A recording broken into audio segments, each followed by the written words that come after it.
Wisdom Commerce Classes. The Power of Success. Forms of Business Organization. Prepared by Professor Hilary Francis.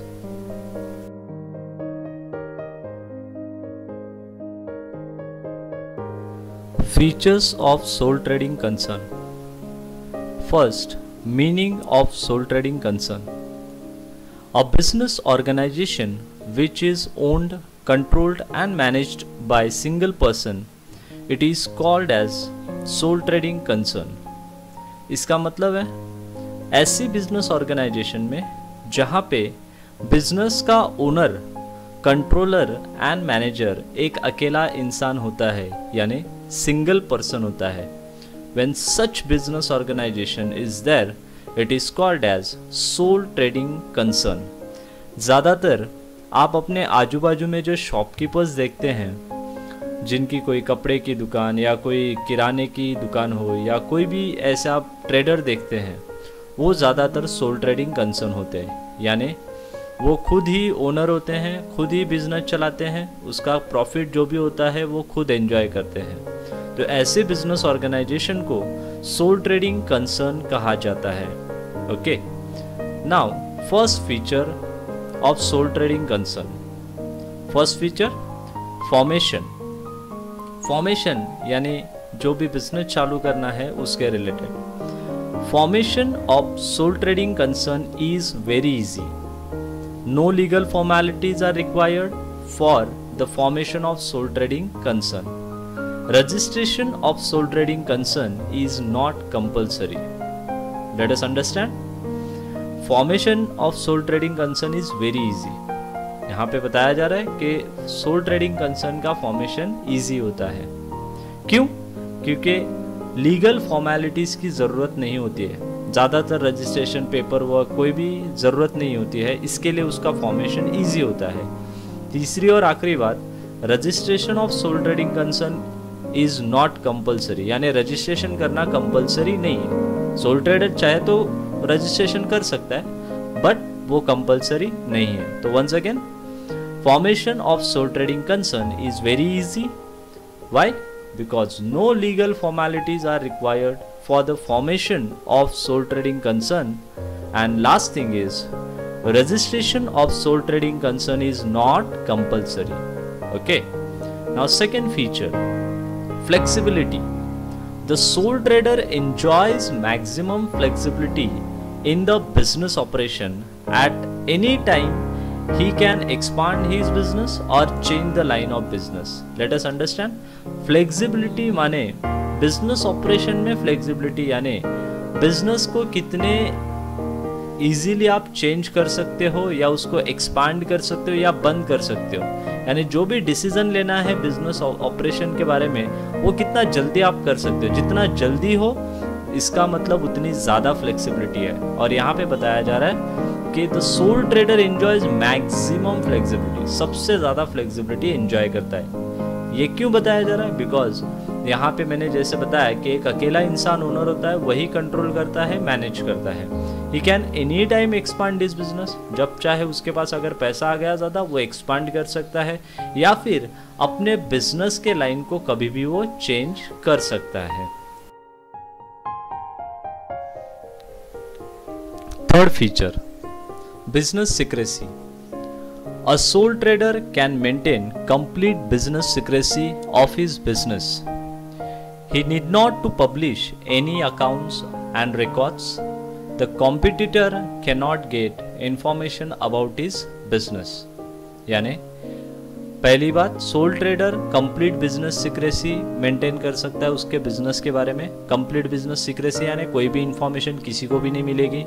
दूसरी बात कि उसको कोई भी अकाउंट या रिकॉर्ड पब्लिश करने की ज़रूरत नहीं है. He need not to publish any accounts and records.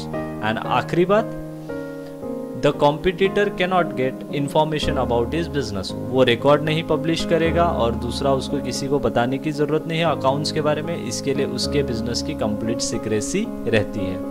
Okay, fourth point, capital. Capital in sole trading concern is raised by sole trader alone from his own fund or from family and friends. Capital of sole trading concern is limited. Capital of the sole trading concern can be raised easily. Let us understand. पहली बात, soul trading का capital soul trader अकेले जमा करता है. कहाँ से? From his own fund, उसके खुद के पैसे, या फिर अपने फैमिली से मांगता है, या फिर फ्रेंड्स से मांगता है. Second thing, because capital is collected by single person, एक अकेला इंसान सोल ट्रेडर कैपिटल कलेक्ट करता है, इसीलिए वहां पे कैपिटल लिमिटेड होता है. और तीसरी और आखिरी बात, capital can be raised easily. Fifth point, decision making. In the sole trading concern, all the decisions are taken by the sole trader. Decision can be taken quickly, but the decision may prove risky. माने जैसे मैंने बताया कि soul trading concern का जो owner, controller and manager एक ही person रहता है, तो यहाँ पे सारे डिसीजन कौन लेगा? Soul trader. That is what we said. In the sole trading concern, all the decisions are taken by the sole trader. दूसरी बात, यहाँ पे इंपॉर्टेंट थिंग है कि डिसीजन क्विकली होगा. एक अकेला इंसान ले रहा है, उसने जैसे सोचा डिसीजन ले लिया, बट दैट डिसीजन में प्रूव रिस्की. क्यों? क्योंकि यहाँ पे एक अकेले इंसान के नॉलेज के ऊपर डिसीजन लिया जा रहा है. मतलब यहाँ पे डिसीजन क्विकली लिया जा सकता है, लेकिन it may prove risky. Okay. Sixth point, liability. The liability of the sole trading concern is unlimited. If business assets not sufficient to pay debts to the creditors, then private property of the sole trader is used paying debts to the creditor. Understand करते हैं? The liability of the sole trader is unlimited. Unlimited liability का मतलब होता है कि अगर आपके business के asset not sufficient to pay debts to the creditors, then private property of the sole trader is used paying the debt to the creditors. Okay, इसी के साथ हमारे फीचर्स खत्म होते हैं.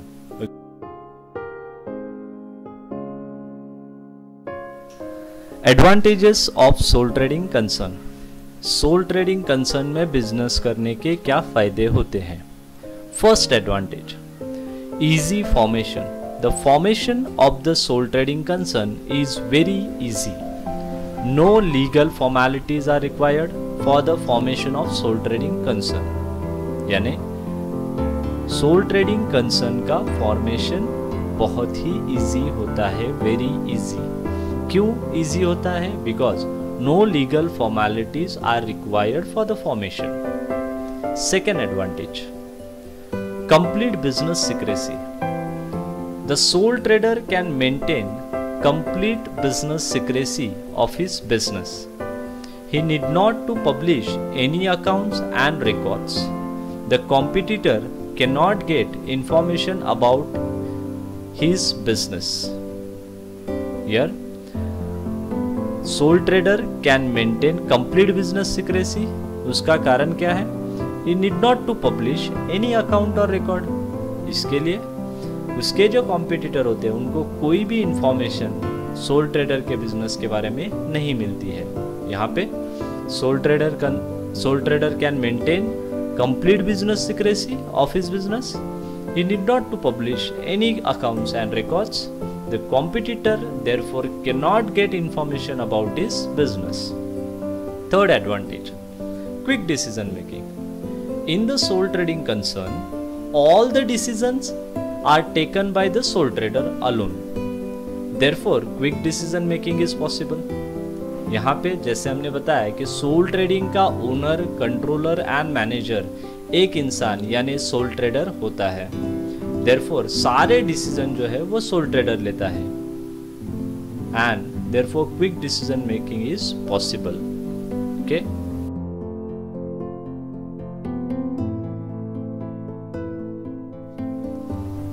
Fourth advantage, complete control over business.